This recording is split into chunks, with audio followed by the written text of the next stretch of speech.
Now here is a true blast from the past. So, had to dig through the old S9 magazines for a while, but I actually found an advertisement for this.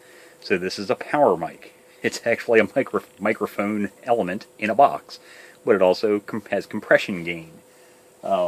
This thing, I just copied it. My magazines are getting a little bit fragile, so I just ran off a copy of this really quick. But yeah, in S9 magazine, July 1962, this little critter sold for $39.95. So that's a lot of money back then. And it's a very simple little circuit inside. It's really not overly complicated. Of course, it's vacuum tube operated. It does have some solid state though. So it's a single tube. Uses a 6, I think it was a 6AU6. Yeah, 6AU6A. 6AU6, 6AU6A, same thing.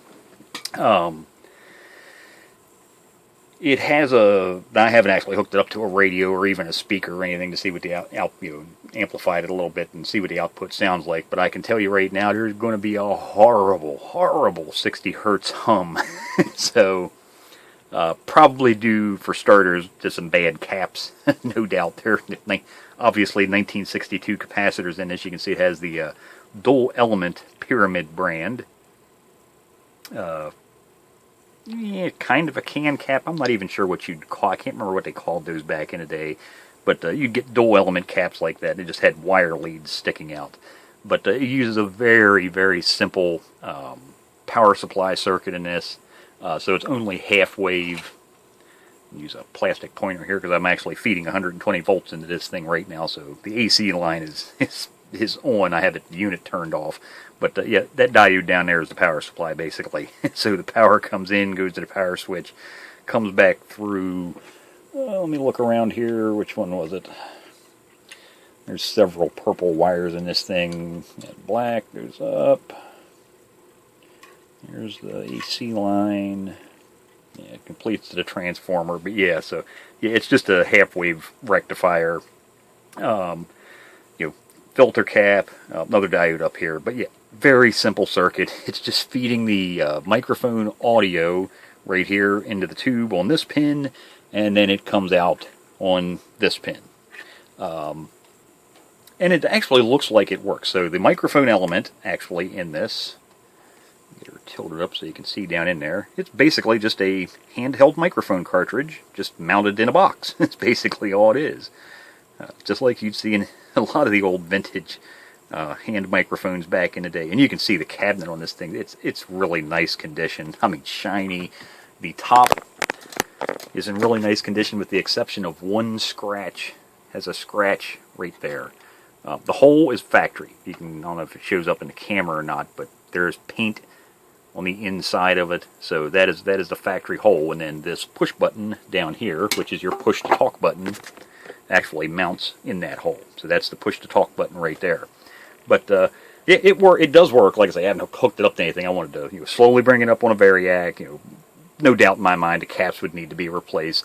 And once I actually hooked the scope up, so I actually have the scope attached to the output. I could hook it up in here at the wiper of the potentiometer. I just hooked it up out here at the 1/4-inch phone jack. So three connections.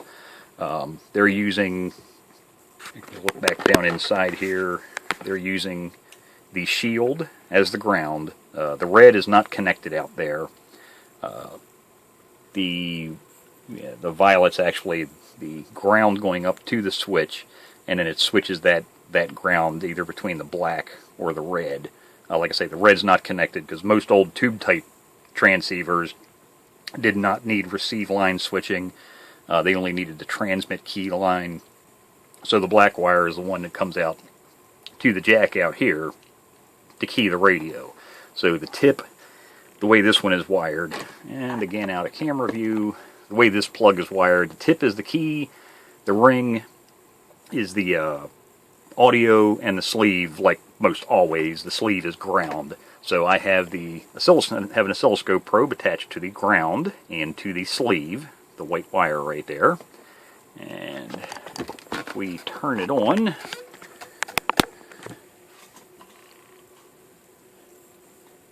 I'm never going to get this all in camera view, am I? Oh, yeah, maybe. Just barely.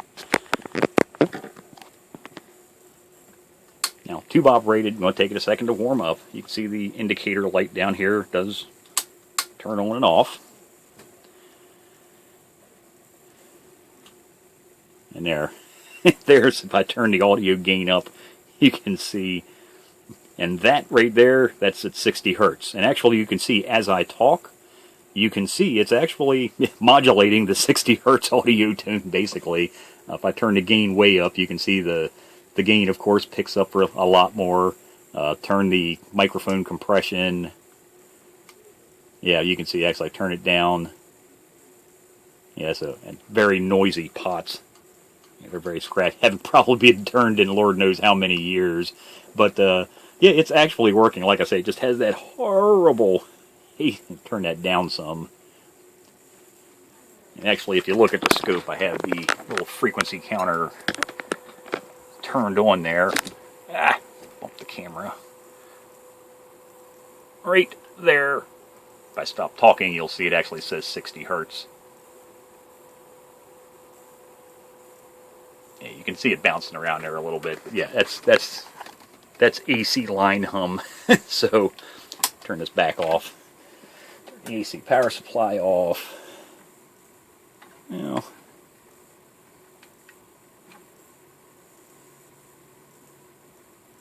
And nothing's getting hot. Like I say, a lot of that could just be, I just can't see them making this, that it would have that much hum out of the box. So yeah, I'm going to say probably bad caps. So, and it doesn't have many. Like I say, it's got a dual element can cap and 2 other 5 microfarads here. These are, I'm not even sure what the rating is on this because it's underneath of the strap, but they're at 150 volts. I'm going to assume probably like maybe 10. I can't really tell. Maybe, I doubt it's 50 and 30. That's awfully small for the vintage. Well, no, it is only at 150 volts. I'm used to dealing with caps in the 500 volt range. So yeah, it might be, maybe it's a 50-30. There's a part number there, 5030-150. It is 150 volts. So maybe it's a 50 and 30 microfarad dual section. But yeah, that'll need to be changed, and it has 2 5 microfarad caps in there. And give it a try again, but yeah, just kind of a novelty thing. I saw this and it was like, oh, I gotta have that. You know, one of the world's first, honestly, if you think about it, it's probably one of the first power mics. But it was a power mic in a box. And it just kind of, that's cool. I mean, you think about it. Actually, let me show you what it looks like when it's assembled. Like I see, it is a nice looking little unit. And I will get this fixed up. Get the switch up through the hole. They probably could have done a little bit better design on where to stick this switch. Like I say, that's not well, it may have been an afterthought by their engineers, but that's not an afterthought. I mean, that's like I say, that definitely is the factory hole. But yeah, that's a cool looking little gizmo. I like that. Definitely a beauty queen. Now it looks like there's an X scratched in the aluminum here. There's not. Actually, if you look through, you can see that line goes up, jogs over, goes up. There are actually several discs, and you'll see that in microphones. If you ever replace microphone cartridge elements in microphones a lot of times, and same thing with bass microphones, you'll see several discs a lot of time. And then a lot of times there'll be a layer of cloth and then another piece of screen. And they're using that as a filtering and actually limiting the amount of audio that gets into the microphone. And it just so happens 2 of the layers of the aluminum disc, they're perforated. So, you know, you can see there's holes in that stuff, okay? And it just so happens that the way those holes line up when you rotate, you know, those 2 discs, eventually holes are going to line up. And it just so happens that the holes line up where it ends up looking like there's a scratch in there. So I may take the mic, when I do, actually I'm probably going to have to get down to all those parts down in there. I'm going to have to unscrew everything and remove everything out of the cabinet. So when I have the microphone out, if possible, I'll see if I can get the disc turned a little bit if it's separate. Now, if it's the way I suspect, which would be both of those discs are probably crimped into the end of the microphone cartridge. It's just going to be what it is what it is, basically. But yeah, I just had to have that. It got it relatively cheap. Ah, look out! I almost ripped the camera mount here trying to move it. $30 plus shipping, and like I say, it was in such nice condition, and that's just a cool little vintage, conversation piece, if nothing else. Like I say, all original, and it actually does work. It just has a nasty 60 hertz hum coming out of it. I'm probably not going to recap it right now. No fear of, if the caps do leak internally, it's not like they'd hurt anything. It's not like they're circuit board mounted. They're going to eat traces off of the board. So, if I get around to this in the next 10 years, get it rebuilt, great. If not, no biggie. Like I say, shelf clean. I'm probably never going to use it. Kind of would be interesting, though. That's what I should do, is set up an old 1960s radio setup, using a 60s vintage antenna, a 60s vintage radio, and then on top of it use a 1960s, and I'm not sure how that's pronounced, Smea or Smea, S-M-E-A. I'll actually show you the back of it. It's the POW-R-MIKE, and serial number 2781. Smea or Smea, like I say, whichever it is, Engineering, Tipton, Indiana. So, there you go. There's just a really quick little video on an interesting... I don't know if I've ever seen anything else like this before, honestly. I don't want to say it's unique, but, don't get me wrong, they made power mics, of course, later on, but we're all used to, like, the A-Statics or, Turner-style microphones. Microphone in a box? I don't know, that might be the only one like this that I can think of, at least right off the top of my head, and with compression gain.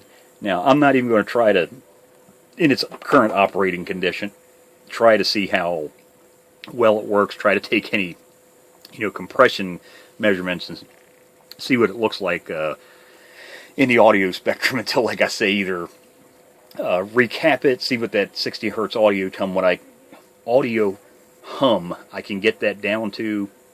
I may even upgrade this and actually just put now I have to modify the circuitry a little bit, but instead of just using a half-wave rectifier, I'll put in a full-wave bridge rectifier power supply circuit.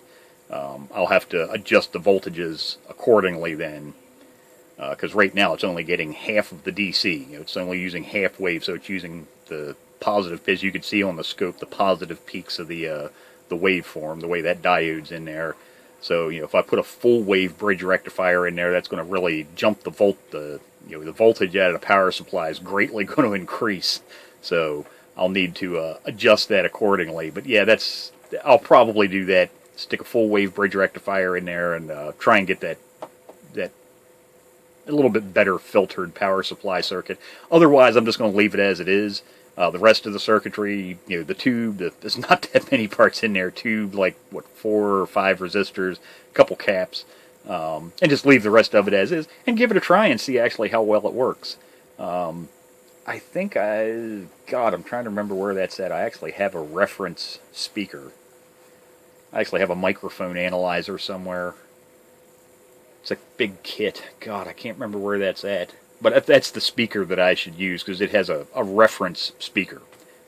With actually the output frequency, if you feed a certain frequency into it, it actually comes with a calibrated chart that shows you the actual level, the sound level. It's got a calibrated graph, basically, with it that shows the actual output and amplitudes at different frequencies.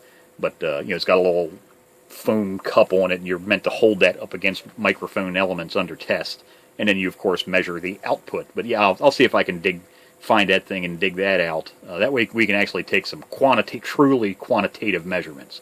We can stick known audio signals at specific levels into this, know what the difference is.